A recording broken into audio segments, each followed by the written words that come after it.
I've chosen the subject of complementarity and the wave particle duality for this lecture because I thought that this would be of great interest to the student community and especially those interested in quantum science. Besides, this also happens to be a subject where many stalwarts of quantum physics have worked in the recent past. The work that I am going to describe has been done in collaboration with Xiao Feng Chan of the Stevens Institute of Technology. So let me give you an outline of my presentation. I would like to start from Young's double slit experiment, which was a landmark experiment in optics and which established the wave nature of light.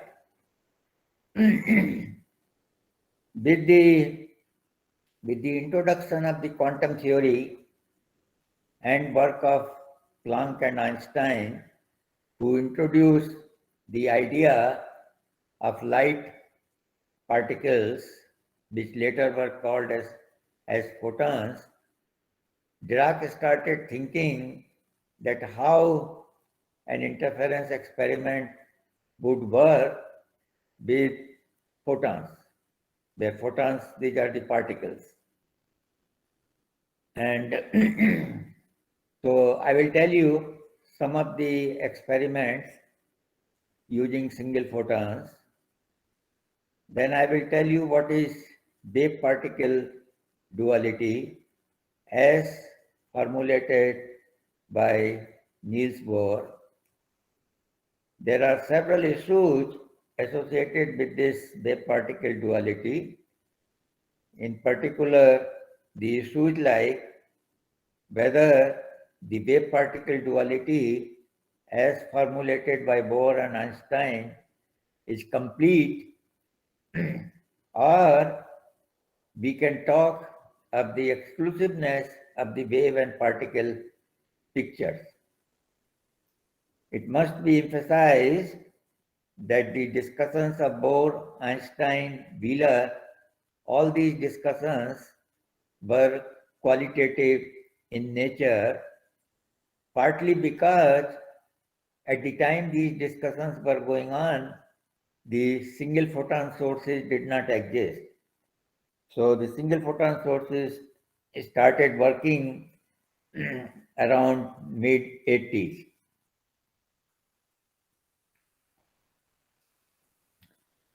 So what I will do, I will give you a complete quantitative formulation of the wave particle duality. And you will see in this formulation, the entanglement also plays an important role. And then I would describe the recent experiments which have been done using the spontaneous down converted sources where one will have a complete control of visibility, purity, which I would define later, and distinguishability. So this is the well-known Young's interference experiment. You have a light source here emitting these spherical waves. Then you send this light through two slits, so a slit here and a slit here. And on the screen, you observe an interference pattern that is the regions of brightness and darkness. And the way you explain this experiment in the wave picture of light is that this point source emits spherical waves, and when these spherical waves reach these slits, this slit itself becomes a point source, emitting these spherical waves, and you get the spherical waves from this slit, and these set of spherical waves interfere with each other, leading to these dark and bright areas on the screen. In modern language, Young's interference experiment is described in terms of what's called a correlation function. This correlation function is the correlation of the light field at this slit and this slit. So you have the electric field, say at this slit, you have the electric field at this slit. S1 and S2 are these two paths. And so this correlation function describes the interference pattern, and this formulation is applicable very generally for all kind of light sources, especially the partially coherent sources. Okay, so now question would be that what would happen if such an experiment is repeated with single photons?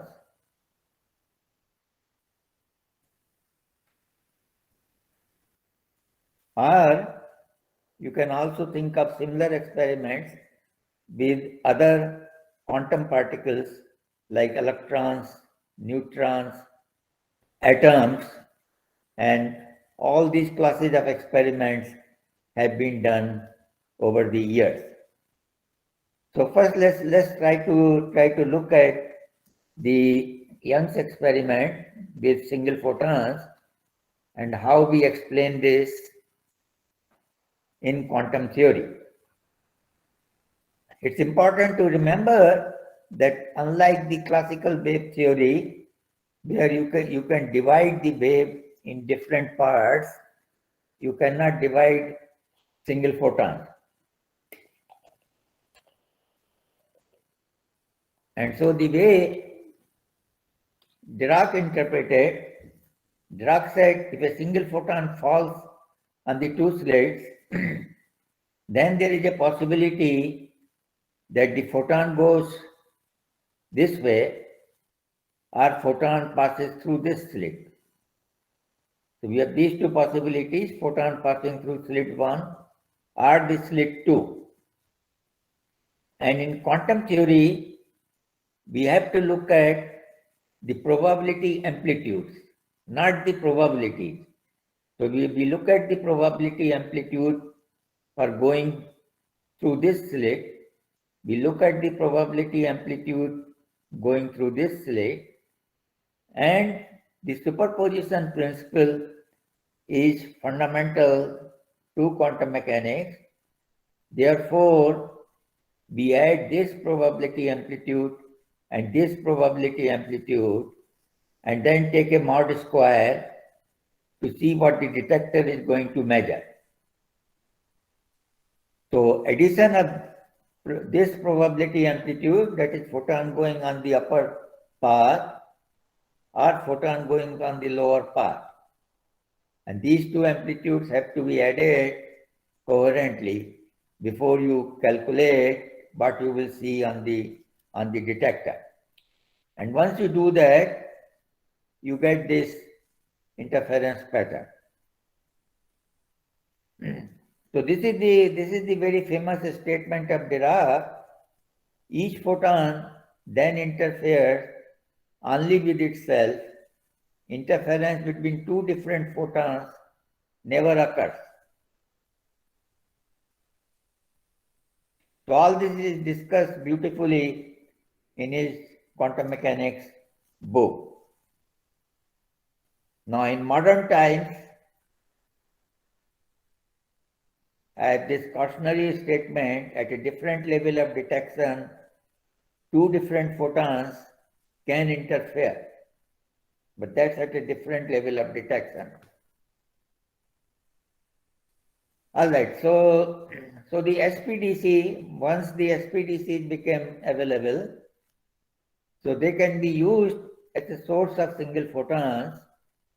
So let me quickly describe to you what is the process of parametric down conversion. So here you have a nonlinear crystal like the BBO crystal. You pump it with a strong beam, and what this crystal would do, it would divide one of these UV photons, so one of these UV photons into two IR photons. So a photon of wavelength 405 nanometer gets divided into two photons of 810 nanometers. This BBO crystal is uniaxial in nature, and therefore the photons which come out have horizontal polarization or the vertical polarization. And in fact, you will have a cone here for the horizontally polarized photons, and you have a cone here for the vertically polarized photons. And at the point where they intersect, you see at this point, for example, the polarization of the photon is uncertain, because you see here you have a vertical polarization, here you have a horizontal polarization. You don't know exactly what is the polarization of the photon at these intersections.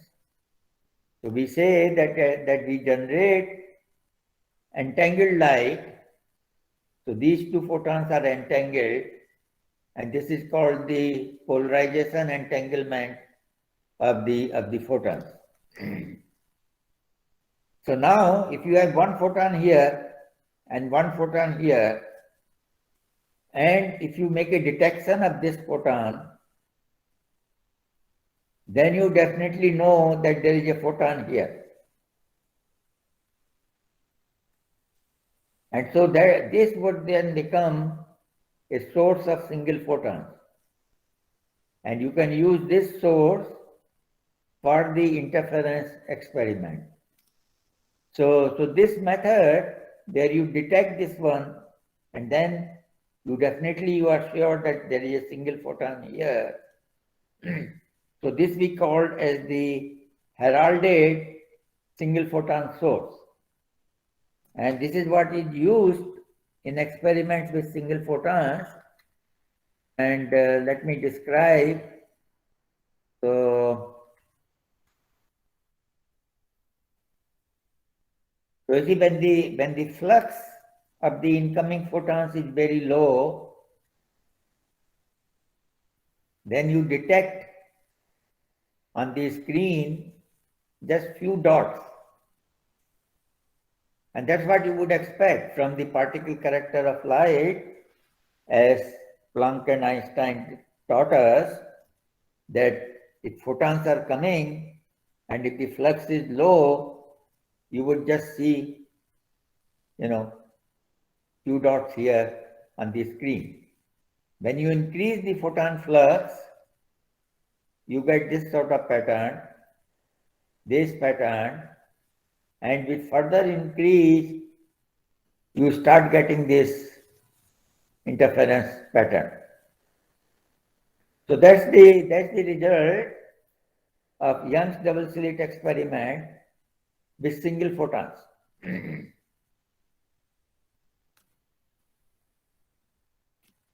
And Feynman finds the Young slit experiment with quantum particles quite remarkable, and he says we choose to examine a phenomena which is impossible, absolutely impossible to explain in any classical way, and which has in it the heart of quantum mechanics.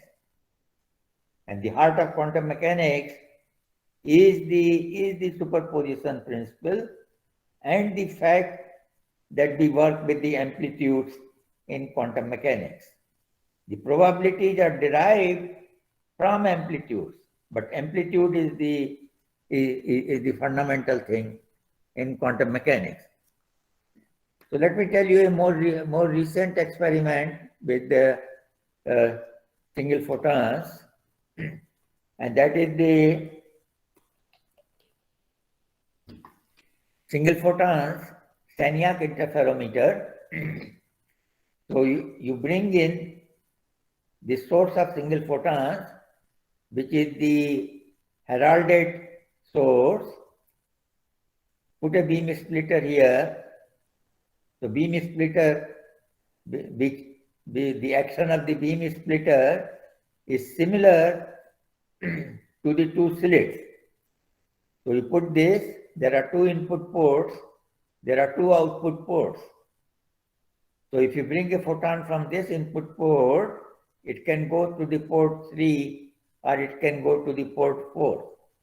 And Sagnac interferometer, you have an interferometer here, or let's say a resonator, which is rotating at some rate omega.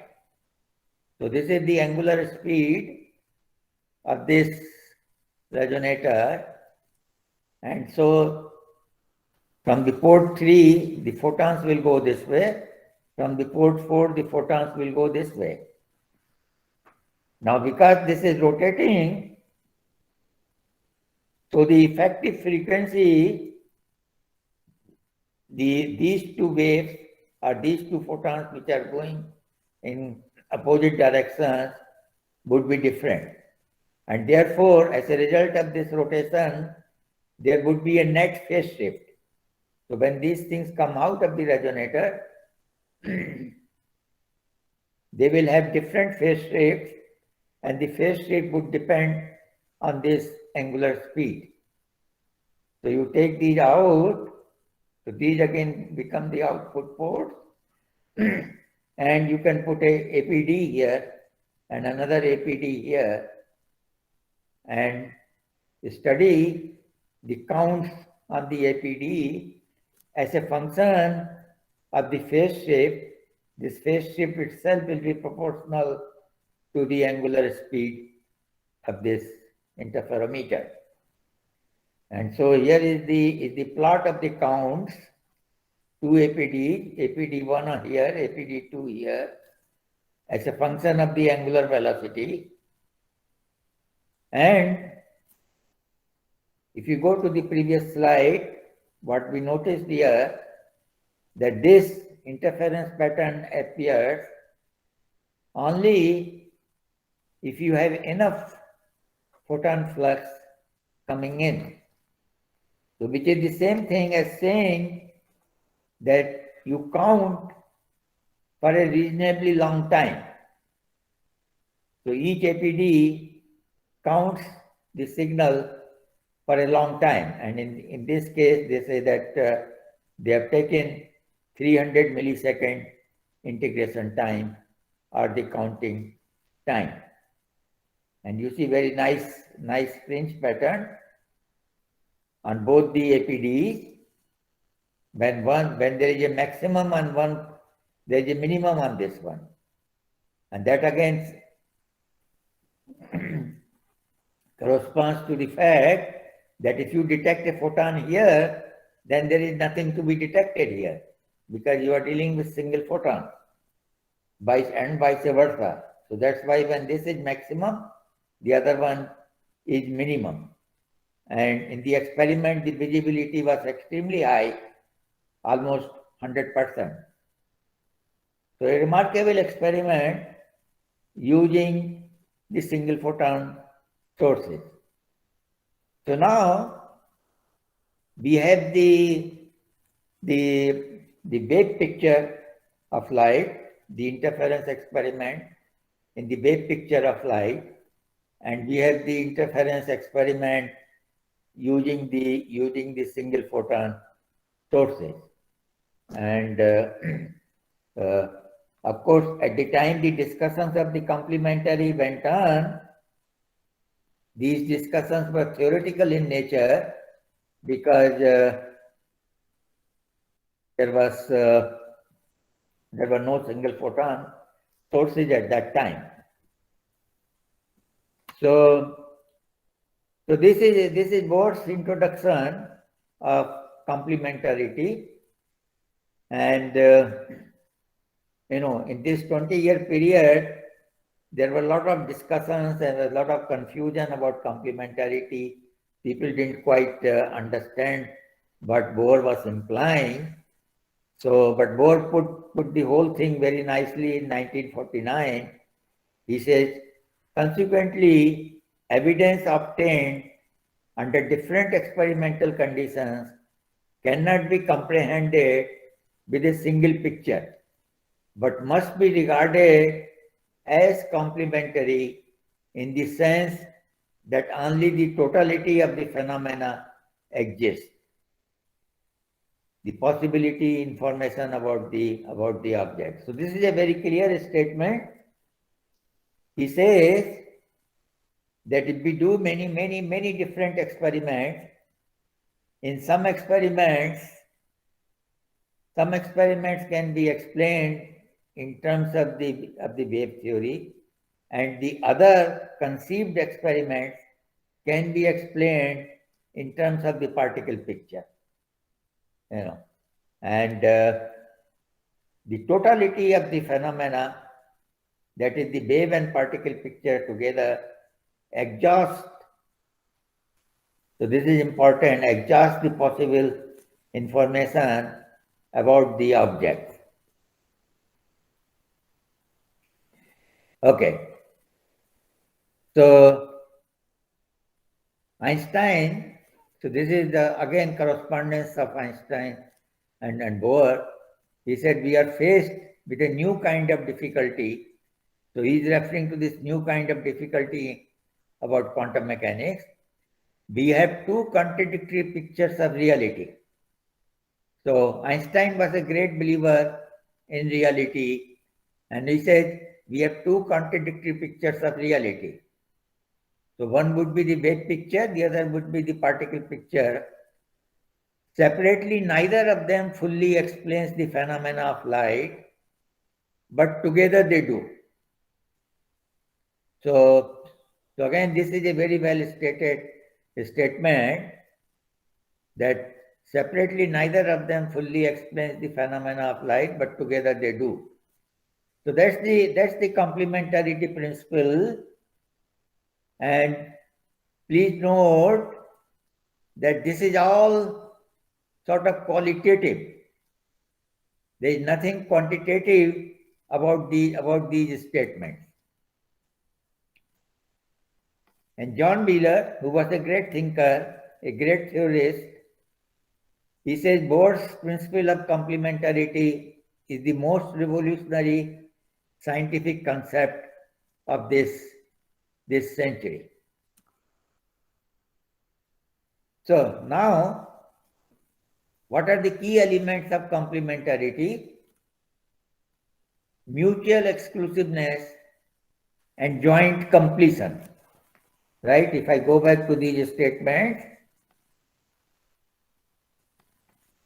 they're complementary, totality of the phenomena. Einstein also says the same thing, together they do. So basically they are saying that the wave and particle pictures, you have the mutual exclusiveness. So either you see the wave picture or you see the particle picture, but the two together, you sort of have a complete description. And single physical entity, that is, we are dealing with single particles or with single photons.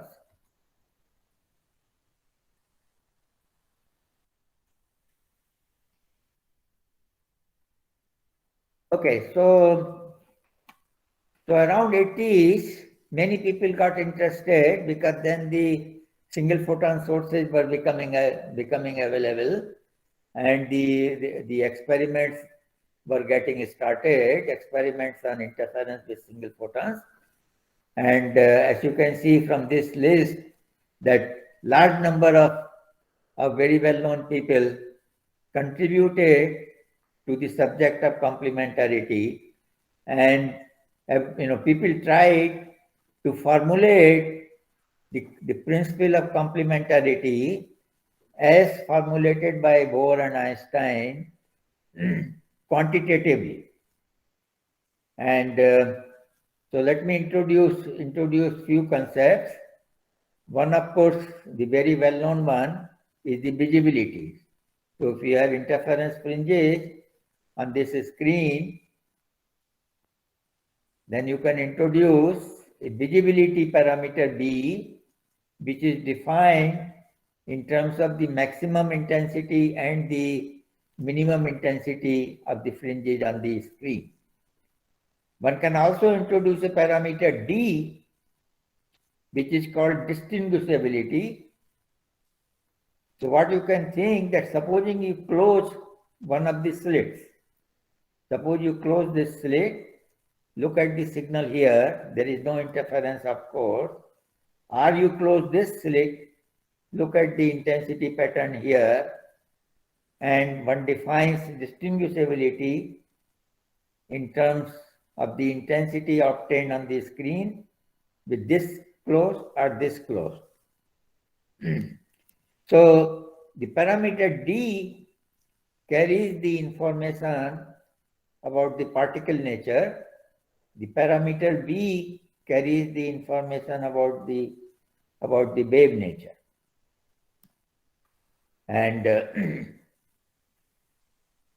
if D goes to 1, and we will come back to this inequality. This is the inequality which was first derived by several of these people between the visibility and the distinguishability. So this inequality implies that if we have complete particle information, that is D equal to 1, then B goes to 0. On the other hand, if we have maximum visibility, then D goes to 0.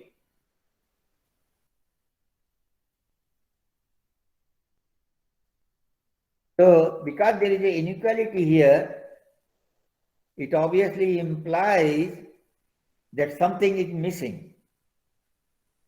Because one would like to have an equality here, and you see, because there is an inequality here, that means B and D together do not give you the complete description.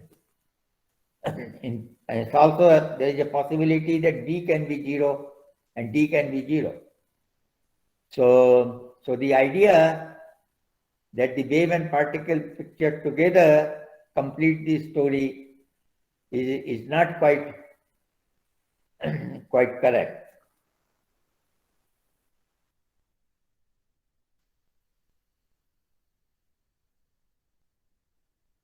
Okay, so let's continue with the quantification for the single photon case. And so we have a beam of single photons falling on these two slits. If the photon goes this way, then there is a photon on this path, or there is a photon on this path. And the photon can be having some other degrees of freedom, and let's indicate those degrees of freedom by this wave function phi a. Now, remember that we are talking of a single photon which goes either this way or this way. Therefore, the net wave function when the photon is somewhere in this region would be a superposition of this and this. Therefore, this would be the wave function of the photon, of the single photon in this region. And let's call chi, which gives you what is the overlap between this part of the wave function and this part of the wave function. The electric field or the electric field operator, which I need to calculate in order to find the signal on the on the screen can be written in this form. So these are the quantized field operators. If the photon is going on this path, or this one if the photon is going on this path, and it would be some phase factors for each path.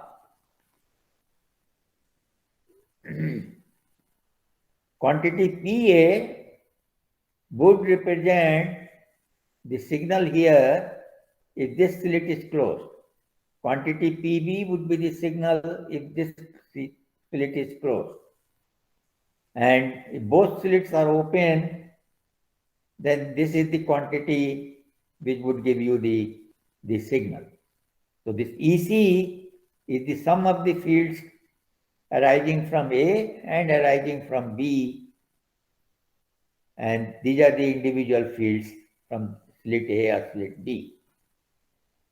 So the distinguishability, that's how we define PA minus PB divided by this normalization. Visibility, we calculate the maximum of the signal, minimum of the signal divided by the sum. So for this state, which is the state of the single photon in this region, you can calculate what is D, you can calculate what is V. And this overlap function chi is less or equal to 1. And so you can easily show, given this definition, that B square plus D square is less than 1, because this overlap chi is less than or equal to 1. What is the consequence of this now?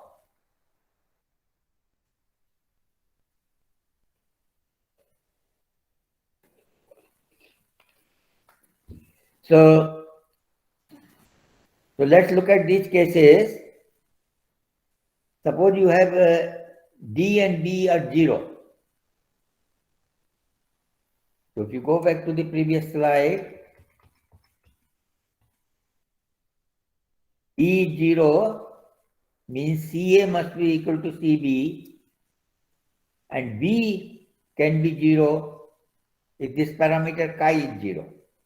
In other words, this part of the wave function and this part of the wave function, these two are orthogonal, then chi is 0, B is 0.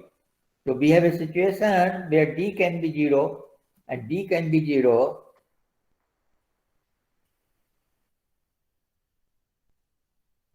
So this is quite an unusual situation, D equal to 0, B equal to 0.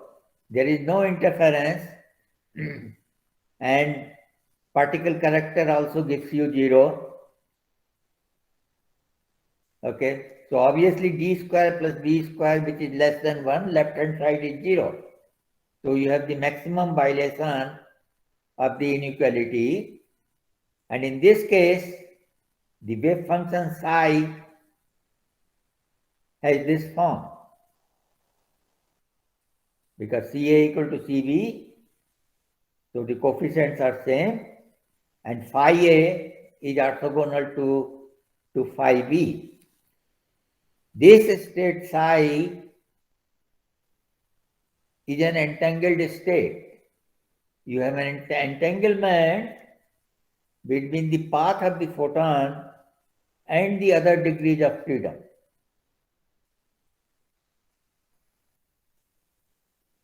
Other two cases where D is 0, so that's a special case where D would become 0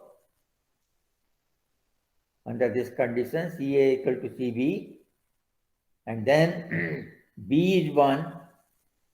If B is 1, then the parameter chi has to be 1, and so the wave function reduces to this form, and you have the interference because of this coherent superposition.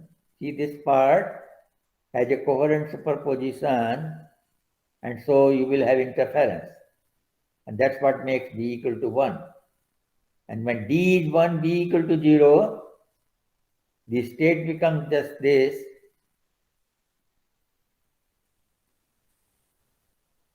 Okay. So obviously, the inequality that we have, d square plus b square less than 1, this part is missing. And that's how we have the inequality. So in order to convert the inequality to equality, we need to include the aspects of entanglement.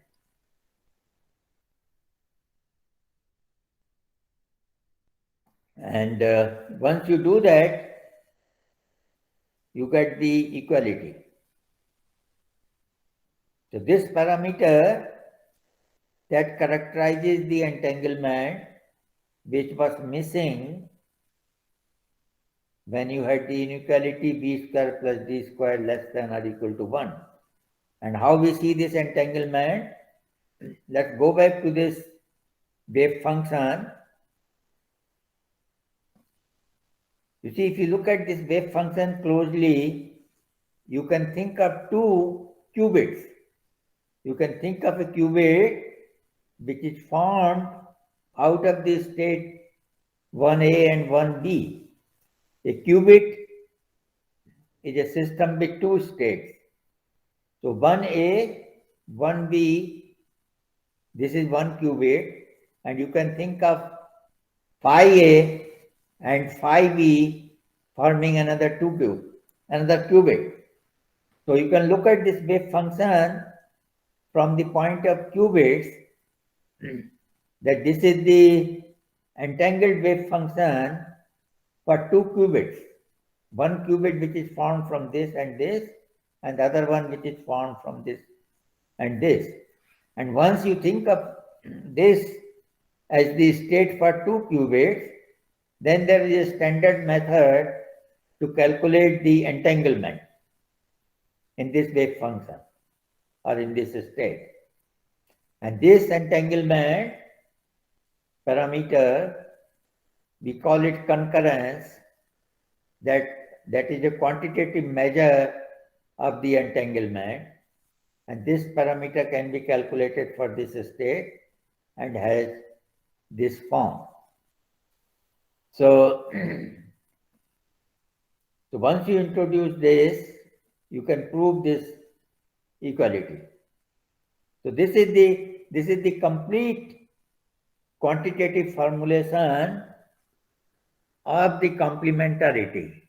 You have visibility, you have distinguishability, and the possible entanglement in the state. If there is no entanglement in the state, then you can get the equality, that is b square plus b square equal to 1.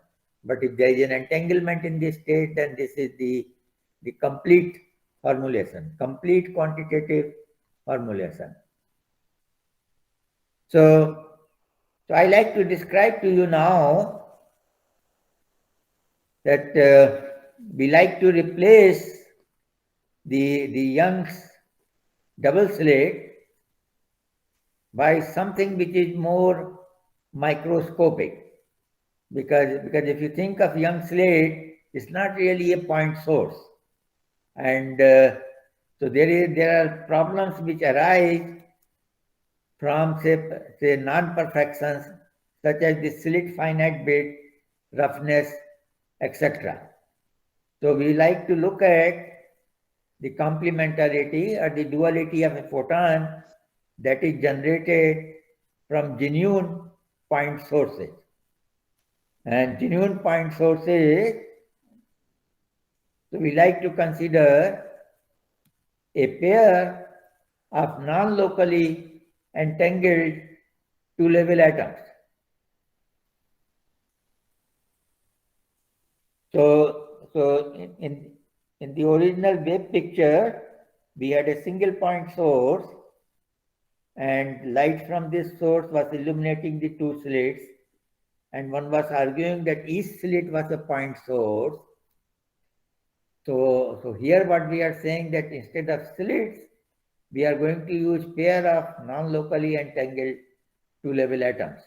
So these are the points precisely point sources of single photons.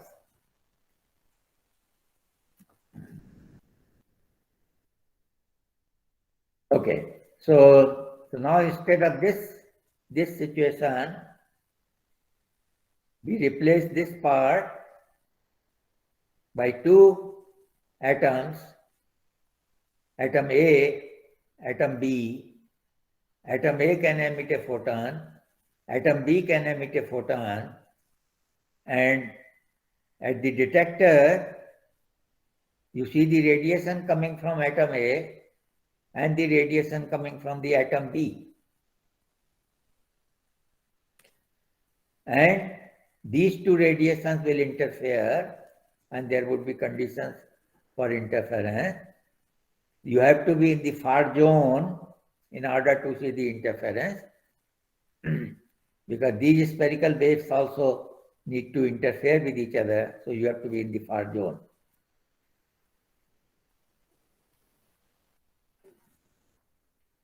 Okay, so we assume that either the atom A is excited or the atom B is excited. So this requires a special preparation of these two atoms.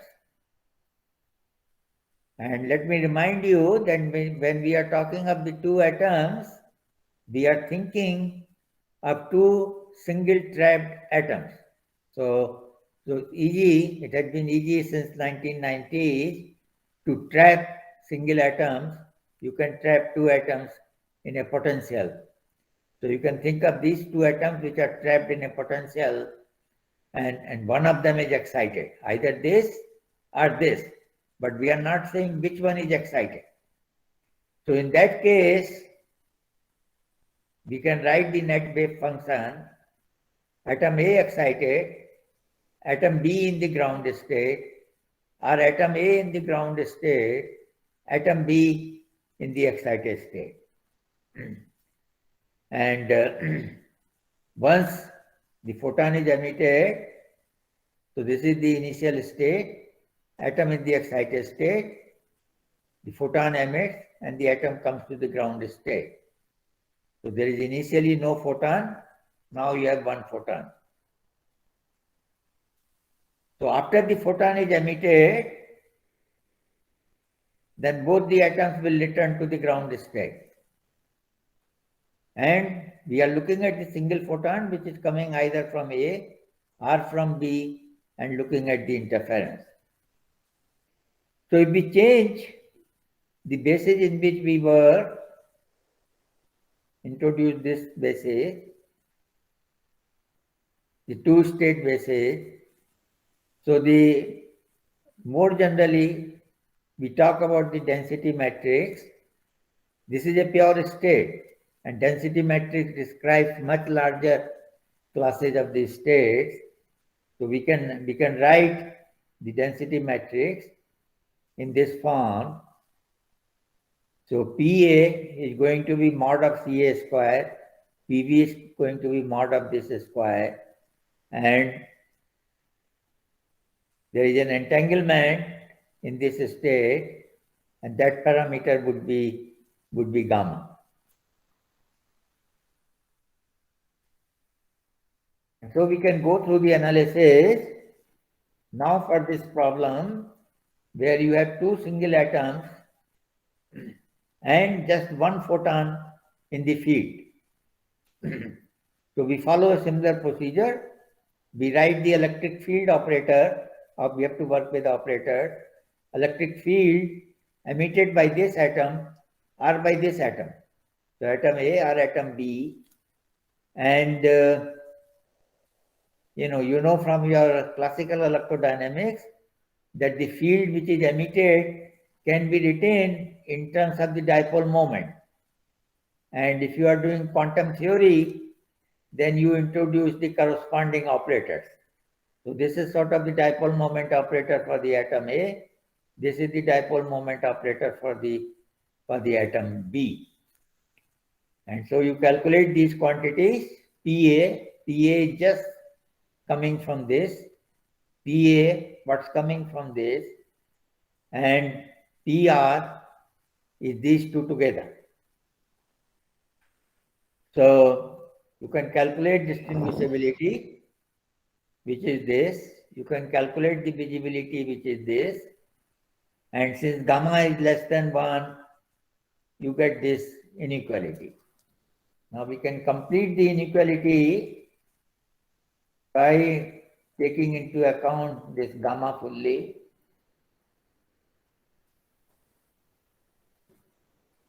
And so this is the equality now. And we introduce this parameter mu. There is a technical, there is a meaning to this quantity mu. It's called the purity of the state. That is how pure is the state. And is calculated by using the square of the density matrix. If this quantity is 1, then we say that the state is pure. If this quantity is less than 1, we say state is impure. So now we get this relation, and this relation has a remarkable feature that quantity V refers to what you observe on the detector. So that's related to the photon. Quantity D, distinguishability, which is also related to the photon, whereas mu is related to the initial state of the two atoms. So mu is a characteristic of the atomic properties. So the situation that I am describing, where I am considering two two-level atoms as my source of single photons, I am essentially taking into account how the photon is produced. So this one characterizes the source of the single photon. Okay, so now I tell you the experiment.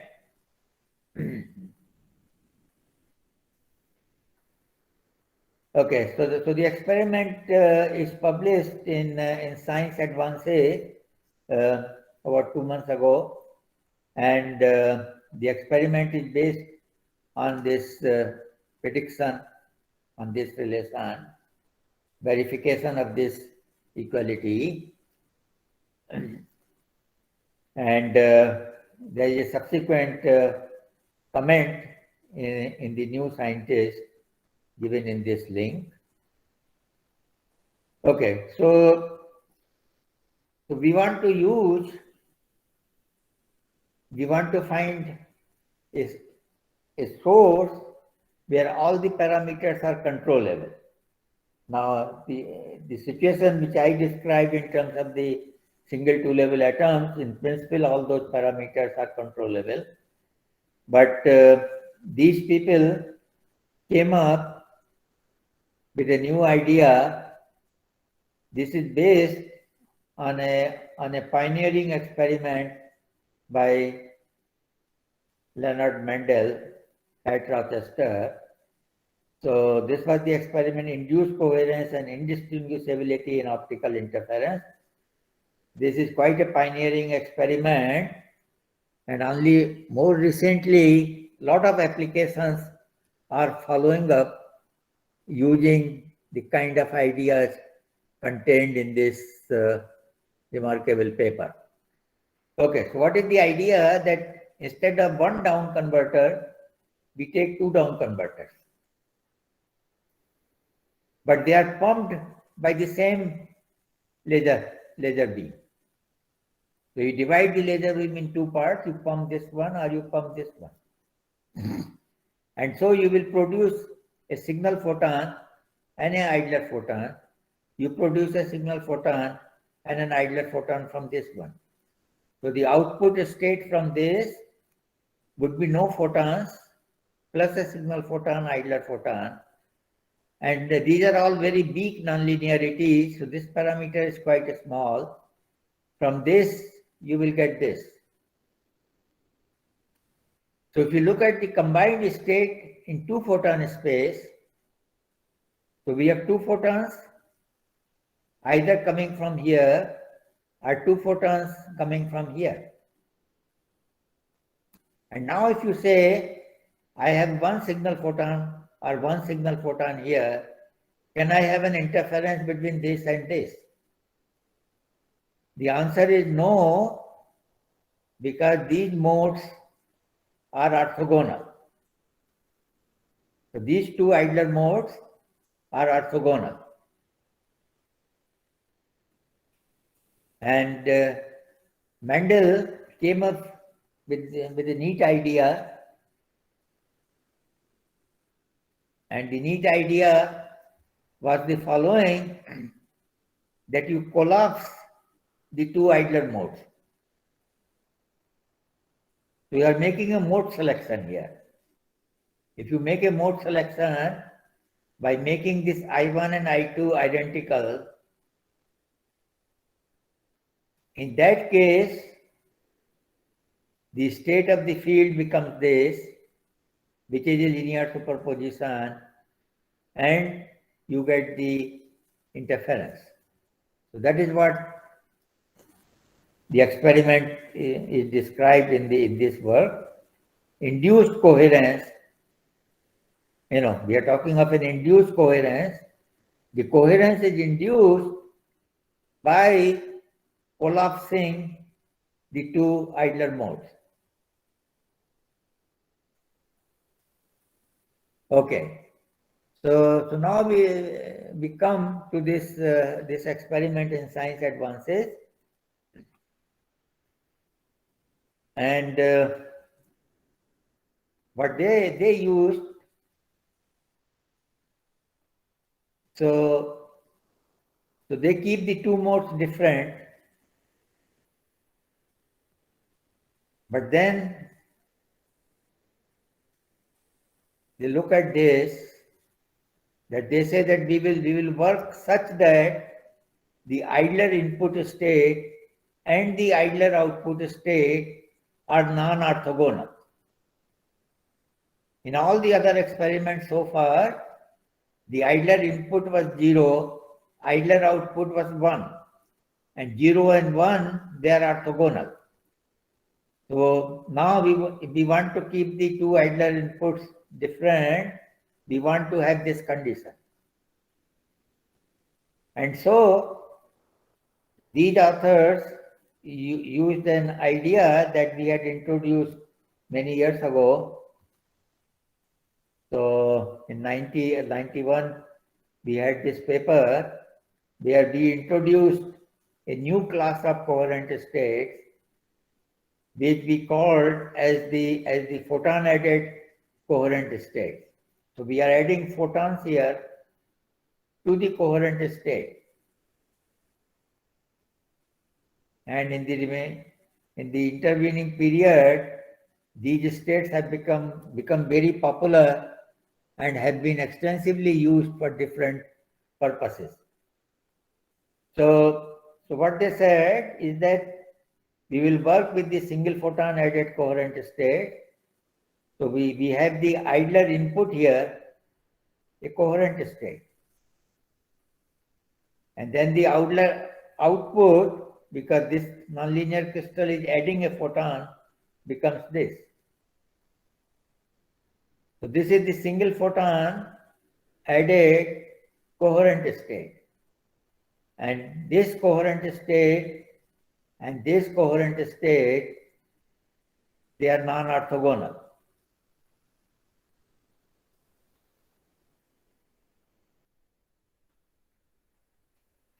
Okay, so this is their experiment. So this idler is pumped with a coherent state alpha 1. This idler is pumped with this state alpha 2. And now you look at this signal photon and this signal photon and look at the interference between these two signal photons.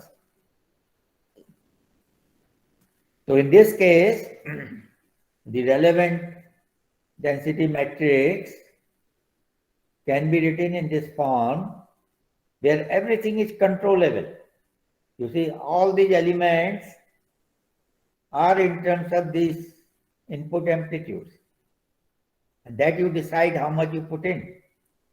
So you have completely controllable situation, all the parameters are at your disposal.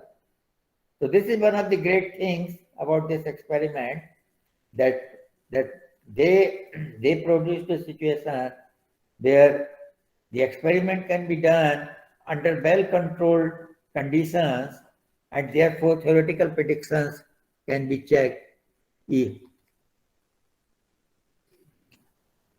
Okay, so this is I give you the results of the calculation of various parameters for their experimental situation: visibility, distinguishability, the entanglement parameter, the purity parameter. So everything, as you can see, purity is in terms of this alpha, D is in terms of alpha, V is in terms of alpha. So everything is controllable, V, D, and mu. And so now you can verify this equality which we derived in our physical review research paper. Okay, so yeah, so this seed ledger, was a highly coherent with this kind of a line weight. So that is what was used to pump the idler modes. The pump frequency was a COM ledger at 530 nanometer with few nanometer weight. Signal was 807 nanometer. Idler was 1542 nanometer.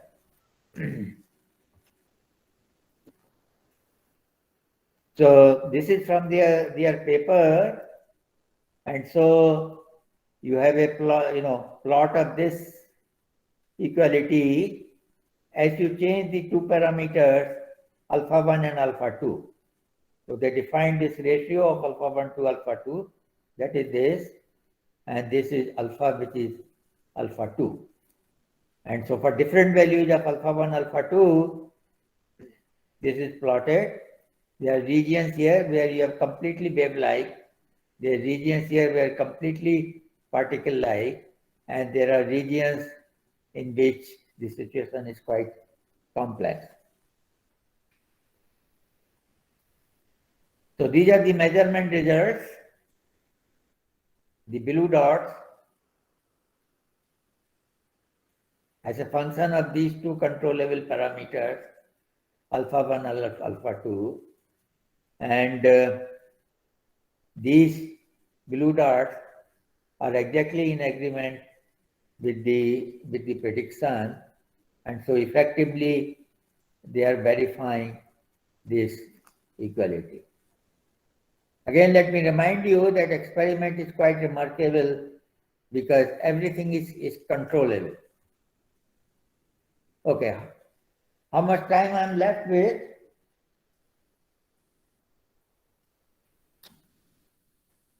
Okay, I would be finishing soon. So there are various generalizations of the duality relation. You can think of polarization as a degree of freedom, and then you can generalize this. So since my time is running out, I will not go through any detail. I would simply say that you can generalize by including polarization, and you can include other degrees of freedom like the orbital angular momentum, and in each case you discover this equality, and whatever I have described to you for the case of photons is equally applicable to all other quantum particles, whether they be electrons or neutrons.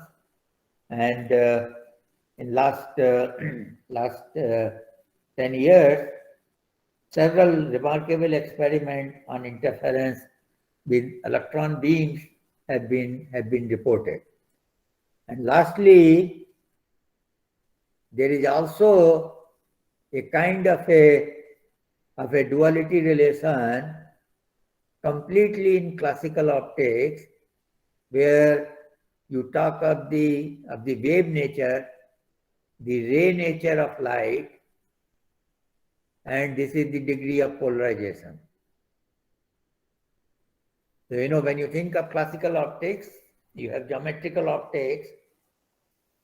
So that's where you have the rayness, and wave optics, you have the visibility, and then you have the degree of polarization. So Everly and co-workers, they discovered this remarkable relation even in classical optics. So since I think that you people didn't ask for an abstract, this is the abstract of my talk, and I like to thank everyone for the attention.